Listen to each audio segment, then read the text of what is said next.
ළමෙක් නමුත් පන්සිල් නැත්තම් මරණාසන්න වෙලාවේ අම්මට කීවත් තාත්තට කීවත් ඒ දෙන්නට කොහොමවත් මේ ළමයා ගොඩ ගන්න බෑ. එයා ගොඩ ගන්න මව්පියෝ මුල් කාලේ කටයුතු කරලා තියෙන්න ඕනේ.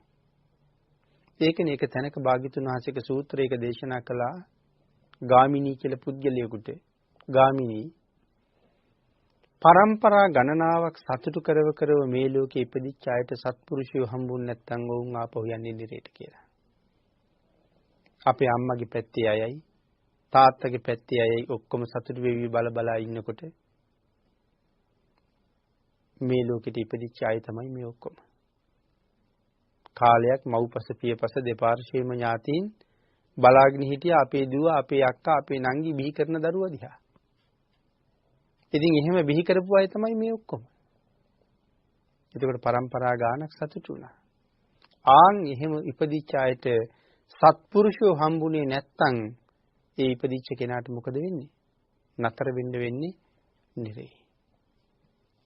එහෙනම් පුංචි කාලේ ඉඳලා තිසරණෙහි පිහිටවන්න ඕනේ.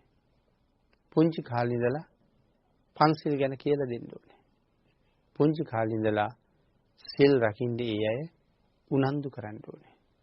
හැබැයි ඒ අය සිල් රකින්නේ නැහැ. අම්මා තාත්තා සිල් රකින්නේ නැත්තම්. හැම වෙලාවෙම ආදර්ශයමයි ඒගොල්ලෝ බලන්නේ. වටින්නෙත් ඒක. පුංචි කාලේ ගොඩාක් බොරු කියලා ළමයිට පස්සේ සිල් රකින්න කියලා කීවට ඒකේ තේරුමක් නැහැ. මොකද එතකොට මව්පියන්ගේ වචන වල කිසි හරයක් වටිනාකමක් නැහැ කියලා එයාලා දකින්නේ. පුංචි කාලේ නිදි කරවන්න වෙච්චාම අඬනකොට කෑ ගහනකොට අම්මා බොරු වැලක් කියනවා. ඒ බොරු වලට බයි ඒගොල්ලෝ නිශ්ශබ්ද වෙනවා. නිශ්ශබ්ද වුණත් බලාගෙන ඉන්නවා. අම්මා කියන යක්කු බිල්ලෝ එන්නේ කවද්ද කියලා. ඒ වුණාට ඒගොල්ලෝ එන දවසක් නැහැනේ. ඊට පස්සේ තීරණය කරනවා අම්මා කියන්නේ බොරු කියලා. ඊට පස්සේ අම්මා එහෙම කිව්වට ඒක පිළිගන්නේ. ඊට පස්සේ අම්මා කොව්වා කිව්වත් පිළිගන්නේ නැති දැනට මෙයා එනවා. සමහර අය ඊටාම ලාමක දේවල් වෙනුවෙන් ළමයින්ට අපාය දොරවල් අරිනවා. හොඳ ඉස්කෝලේකට දාගන්න ඕනේ කියලා බොරු ලිපිනයක් හදනවා. බොරු පදිංචියක් හදනවා. ළමයින්ටත් ඒ බොරු ලිපිනේ පාඩම් කරවනවා. බොරු වැලක් උගන්වනවා ඉස්කෝලෙන් ඇහුවොත් කියන්න කියලා. අවුරුදු 60 70යි ජීවත් වෙන්නේ. දැන් ඒතකොට මෙච්චර බොරු ගොඩක් උගන්වලා කොහාටද මේගොල්ලෝ යවන්න හදන්නේ? මේ නිරේටමයි යවන්න හදන්නේ. ඒ හින්දා කවදාවත් මව්පියෝ ගාව සිල් නැත්තම් දරුවන්ට එතෙන්ට එන්න හරි අමාරුයි. හරියට නිකන් අපි ඔක්කොම වලක වැටිලා ඉන්නේ. දැන් වල ඇතුලේ ඉන්න කට්ටියට පුළුවන් ද වලේ ඉන්න කට්ටිය එක්කෙනා ගොඩට දාන්න? එහෙනම් වලේ ඉන්න කට්ටිය ගොඩ ගන්න කවුරු හරි කෙනෙක් ගොඩ ඉන්න ඕනේ. අම්මයි තාත්තයි සිල්වත් නම් තමයි දරු පැටවු ටික ගොඩට අදින්න පුළුවන් වෙන්නේ. අපි ඔක්කොම එකතු වෙලා සිල් කඩා ගන්න ගියහම අපි ඔක්කොම එනකන් බලාගෙන ඉන්නේ මනුස්ස ලෝකෙන් විතරක් නෙමෙයි. ආපහු මනුස්ස ලෝකෙට එයි කියලා, ආපහු දිව්‍ය ලෝකෙට එයි කියලා විතරක් නෙමෙයි. අපි එනකන් තවත් ලෝක ටිකක් බලාගෙන ඉන්නවා. දොරවල් අරගෙනම.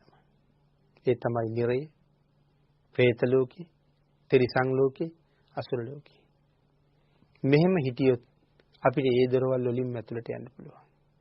හැබැයි මේ ශ්‍රේෂ්ඨ මනුෂ්‍ය ජීවිතය ආයත රැකගන්නේ කොහොමද කියන එක බුදුරජාණන් වහන්සේ අපිට මනාව දේශනා කරලා තහවුරු කරලා කරුණු පෙන්නලා තියෙනවා. ඉතින් අපි මේ මගේ යන්නේ නැත්තම් භාග්‍යතුන් වහන්සේ මොනව කරන්නද?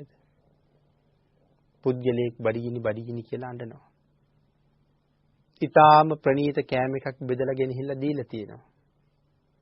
කෑම එක දිහා බල අඬනවා. ඒ කෑම පිඟානේ කිසි වරදක් තියනවද? එහෙනම් නොකා අඬන පුද්ගලයාගෙම තමයි වරද තියෙන්නේ. මිනිහෙක් පිටිපස්සෙන් කඩුවක් අරන් මරන්න එළවගෙන ඉනවා. බේරිලා යන්න ඕන තරම් පාර ඉඳ තියෙනවා.